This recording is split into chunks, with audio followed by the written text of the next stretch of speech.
Class 6 maths chapter 5 exercise 5.3 question first match the following.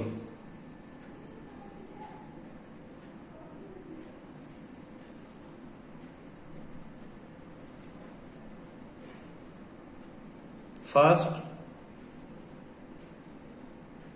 Straight angle,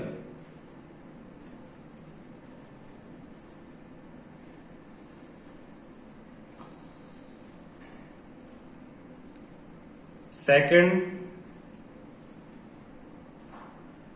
right angle, third acute angle, fourth obtuse angle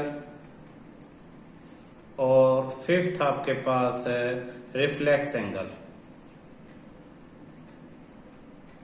सामने point क्या क्या है देखना। इनके सामने फर्स्ट पॉइंट आपके पास है ए,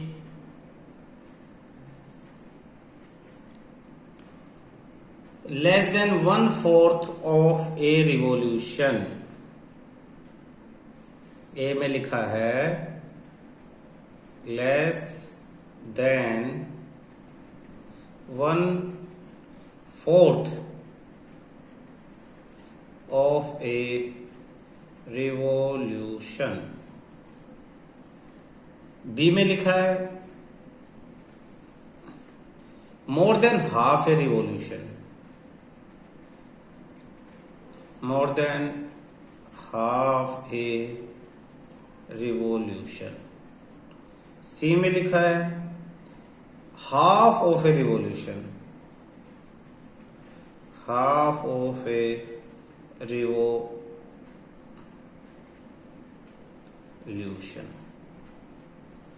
डी में आपके पास है 1/4 of revolution, 1/4 of a revolution. E में आपके पास है between 1/4 and 1/2 of a revolution, between 1/4 and 1/2 of a revolution. एक एक्स्ट्रा दे दिया है ई के बाद एफ, ताकि आप कंफ्यूज हो जाओ। 1 कंप्लीट रिवॉल्यूशन, 1 कंप्लीट रिवॉल्यूशन। देखो मैच करवाने से पहले मैं इन सबके मीनिंग तुम्हें बताता हूं, ध्यान से देखना, ठीक है। स्ट्रेट एंगल का मतलब क्या है, मैं स्ट्रेट एंगल के यहीं सामने समझा रहा हूं। स्ट्रेट एंगल का मतलब होता है ये वाला एंगल 180 डिग्री स्ट्रेट एंगल। सीधी लाइन के ऊपर जो एंगल बनता है वो स्ट्रेट एंगल है। राइट एंगल का मतलब होता है 90 डिग्री। दो लाइनें एक दूसरे पर जब ऐसे परपेंडिकुलर होती हैं, ये परपेंडिकुलर 90 डिग्री ऐसे। एक्यूट एंगल 90 से कम, जब ये दोनों 90 से इस वाले एंगल से कम होंगी तो ये एक्यूट एंगल होगा। यानी एक्यूट एंगल होता है 0 और 90 के बीच में, 0 से बड़ा 90 से छोटा, 0 से बड़ा और 90 से छोटा अगर कोई एंगल है तो वो है एक्यूट एंगल। ओब्ट्यूज, ओब्ट्यूज का मतलब देख लो ये, और 90 से बड़ा लेकिन 180 से छोटा, यानी 90 और 180 के बीच में, यानी सीधी लाइन और 90 ये खड़ी लाइन, इन दोनों के बीच का एंगल इस तरह से खुला हुआ हो, तो ये आपका हो गया ओब्ट्यूज। रिफ्लेक्स एंगल 180 से भी बड़ा, इस तरह से ये पूरा, ये जो स्ट्रेट एंगल था ना, ये लाइन इससे भी ज्यादा घूम जाए घड़ी की सुई तो इससे भी बड़ा। तो ये तो इनके मीनिंग थे, अब इनके देखते हैं। Less than 1/4 of a revolution, ये सर्कल देखो, सर्कल इसमें ये है 1/4, ये वाला हिस्सा 1/4 कह रहा 1/4 से भी कम, तो 1/4 से भी कम में आप ये लाइन यही मान लो और ये लाइन ऐसे मान लो, तो ये है 1/4 से भी कम। आपको सोचना पड़ेगा खुद। 1/4 का मतलब होता है, 1/4 को अगर एंगल में देखें तो 1/4 होता है 90, तो 90 से कम, 90 से कम, तो 90 से कम कौन सा, हमने यहां कौन सा पढ़ा था 90 से कम, एक्यूट। तो ए किससे ज्वाइंट हो जाएगा, एक्यूट एंगल से। फिर हमने पढ़ा मोर देन हाफ ए रिवोल्यूशन, आधे से ज्यादा।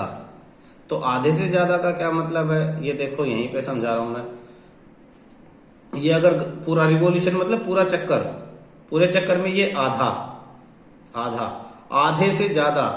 तो आधे से ज्यादा मतलब यहां से उसने शुरू किया, यहां से शुरू किया, घूम के यहां आ गया और आधे से ज्यादा यानी इतना और आगे चला गया। तो ये पूरा, ये पूरा आधे से ज्यादा, ये पूरा। इसने तो कहा 90 से कम, 90 से कम यानी ये, अब आधे से ज्यादा ये। तो आधे से ज्यादा कौन सा था, ये था रिफ्लेक्स एंगल, मोर देन 180, आधा मतलब 180, तो ये हो गया। तो रिफ्लेक्स एंगल ये आपका फिफ्थ वाला हो गया बी से। फिर कहता हाफ, आधा, आधा कैसे होता है, बिल्कुल ऐसे होता है ये। तो आधे में कितना आएगा, ये आएगा फर्स्ट वाला स्ट्रेट आधा। तो ये ए हो जाएगा आपका सी से, ए सी से। फिर कहता 1/4 ऑफ ए रिवोल्यूशन, पूरे रिवोल्यूशन का 1/4। तो ये सर्कल और ये चार हिस्से, 1/4 यानी एक हिस्सा। तो ये कितने डिग्री का हो गया, 90 डिग्री। यहां 90 डिग्री कौन सा है, बी। तो सेकंड का हो जाएगा डी। फिर है बिटवीन 1/4 एंड हाफ, यानी आधे और 180 के बीच में। देखना बेटा, आधा यहां से चला यहां पहुंच गया आधा, और हाफ, हाफ यानी यहां तक, इनके बीच में यानी ऐसे ये।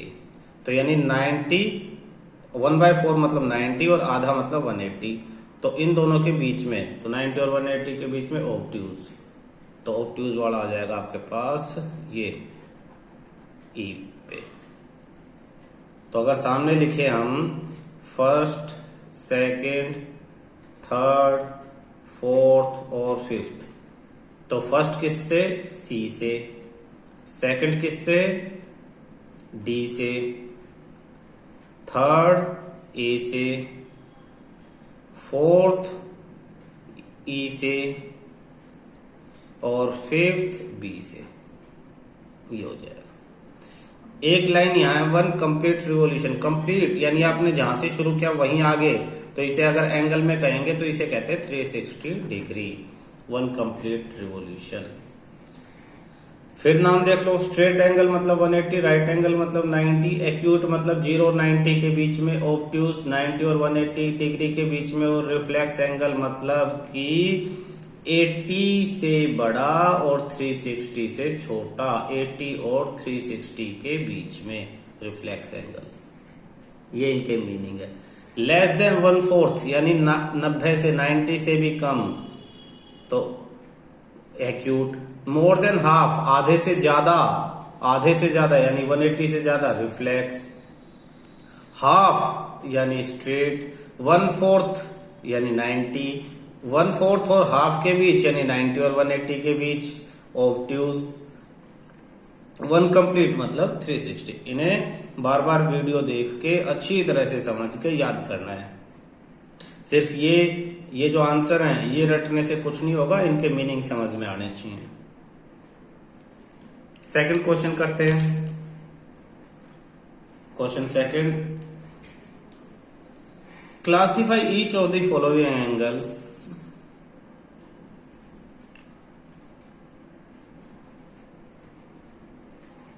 Classify each of the following angles as right, straight, acute, obtuse और reflex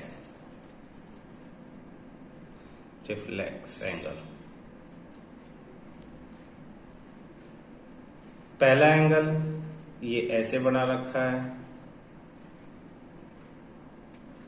दूसरा ये ऐसे बना रखा है,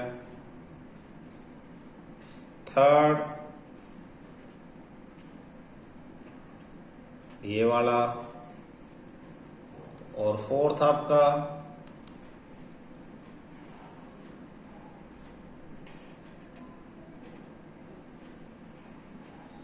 ये वाला, फिफ्थ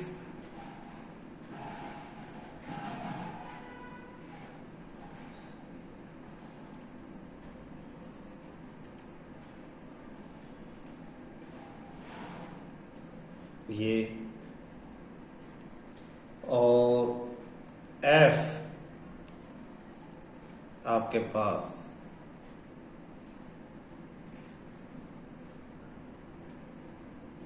ये वाले एंगल। देखना पहले इनका मीनिंग देख लेते हैं। पहले एक्यूट दोबारा देखते हैं। Right angle means 90 degree, straight angle means 180 degree, acute 90 और 180 के बीच में, एक्यूट 0 और 90 के बीच में भाई, ऑब्ट्यूज 90 और 180 के बीच में, और रिफ्लेक्स 180 और 360 के बीच में। सोचो आप यहां से चले, ये इस पे 90 पहुंचने से पहले ये थोड़ा सा खुला हुआ है, तो ये 90 से भी छोटा है। 90 यानी ये वाला, ये 90 डिग्री मैं इन पे लिख देता हूं, ये 90 से छोटा है, 0 और 90 के बीच में है। ये 90 है, ये 90 होता है यहाँ, और ये होता है 180। तो 190 से बड़ा और 180 से छोटा। यहां से चलो इतना खुला हुआ है, खुलना कितना खुला हुआ वो देख के आपको अंदाजा लगेगा। तो ये 90 और 180 के बीच में है ये एंगल। ये इतना, ये सारा पूरा टोटल 360 होता है, थोड़ा सा छोड़ दिया तो ये 180 से बड़ा है और 360 से छोटा। 180 और 360 के बीच में ये एक लाइन पे पूरा बना हुआ है, तो ये 180 डिग्री साफ साफ है। ये दोनों, ये भी एक्यूट और ये भी एक्यूट, ये भी 0 और 90 के बीच में है, और ये भी 0 और 90 के बीच में है।